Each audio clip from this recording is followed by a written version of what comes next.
Salam Indonesia, Anda menyaksikan berita terkini bersama saya, Mades Kedanekarang. Pemirsa, pengunjung pantai selama liburan Natal dan Tahun Baru atau Nataru diprediksi meningkat seiring dibukanya objek wisata. Karena itu, pengamanan pantai akan diperkuat dengan perbanyak jumlah personel. Tujuannya selain menjaga keamanan dan ketertiban, juga untuk mengawasi penerapan protokol kesehatan atau prokes. Kasatpol Airut Polres Badung AKP Jiwa Antara mengatakan, mengacu tahun-tahun sebelumnya saat Nataru dilaksanakan, pengamanan gereja dan tempat wisata seperti objek wisata pantai, personil yang dilibatkan dalam pengamanan tersebut dari Polres dan Polsek. Pengamanan pantai saat libur Nataru akan menjadi atensi. Dikatakan belakangan ini ada peningkatan pengunjung pantai, terutama saat hari libur. Apalagi saat hari libur cuaca cerah, kunjungan turis domestik meningkat. Sedangkan wisatawan asing tidak banyak.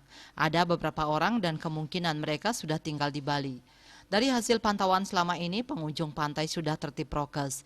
Meski demikian, pihaknya tetap melakukan pengawasan dan mengedukasi mereka disiplin prokes, mengingat saat ini masih pandemi COVID-19.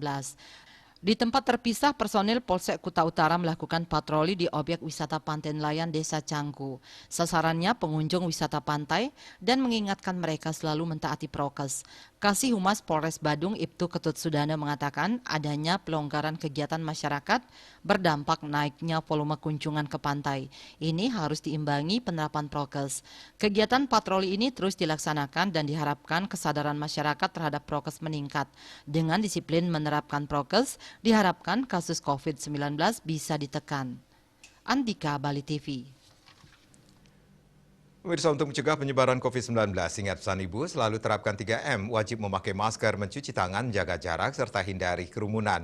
Dengan penerapan perilaku 3M, Indonesia segera terbebas virus corona menuju Indonesia maju. Update terus informasi Anda dengan subscribe dan like YouTube channel Bali TV @newsbalitv. Tetaplah bersama Bali TV. Salam Indonesia.